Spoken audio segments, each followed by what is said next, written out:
We start here today with Chicago Public Schools Inspector General releasing its annual report, and it highlights allegations of misconduct that the office investigated over the past year. A large portion of that report touches on our Lessons in Betrayal series, which uncovered a culture of sexual misconduct inside Little Village Lawndale High School. Here's investigative reporter Bennett Haeberle. Bennett?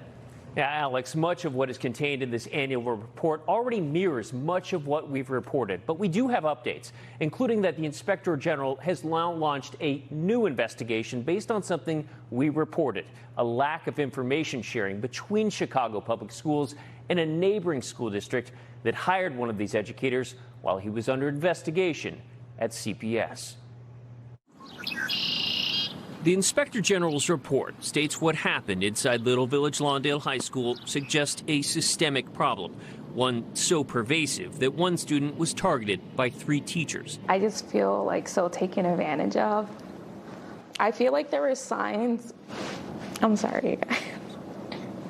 She was one of 12 former students who told NBC5 Investigates last spring that they either witnessed, were approached, or felt they were groomed into sexual relationships with their former teachers. In most cases, they told us the sex happened after they turned 18 or in the days, weeks, or months after they graduated.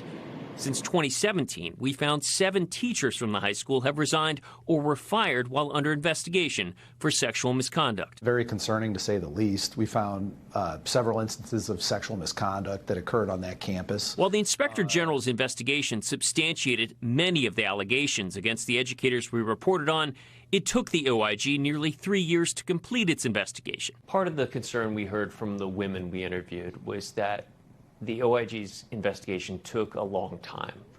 Why did it take so long? I think largely because the case expanded dramatically in scope after we began investigating. In his first interview with NBC5 Investigates, Inspector General Phil Wagenknecht said his office needed to be thorough due to the complex nature of this, which involved several educators and former students who graduated between 2009 and 2019. Going to school should be a safe place where you have adults that have your best interests at heart. That didn't happen here. Anna Solano says she formed a years-long relationship with her former teacher, Dennis Cass, nearly a year after graduating.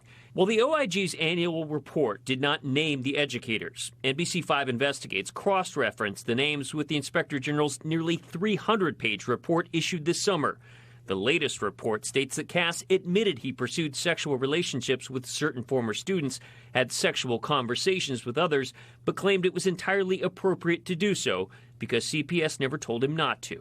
It also notes that Cass and other employees failed to inform CPS of allegations involving now former principal Charles Smith, who was accused of pursuing and having sex with an 18-year-old former student weeks after she graduated. Sorry, I'm getting a little emotional. Cass and Smith resigned from CPS in 2022 and 2023, respectively, while they were still under investigation by the OIG.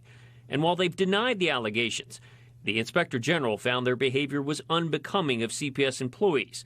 This summer, CPS banned them from being rehired after the report was completed. Wagenknecht also confirmed to us they've since launched a new investigation looking into why background information was not shared with the Elgin School District that hired Smith in 2023 while he was still under investigation. On his application, Smith was asked whether he'd resigned while under investigation for sexual misconduct, to which he marked no.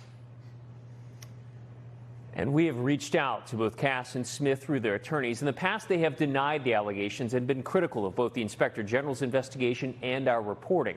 Chicago Public Schools, by the way, enacted a series of policy changes in wake of what happened, including our investigation, expanding protections that normally apply to students to now include recent graduates. CPS says it takes the OIG's report seriously and is committed to improvements and transparency. Alex? Thank you, Bennett.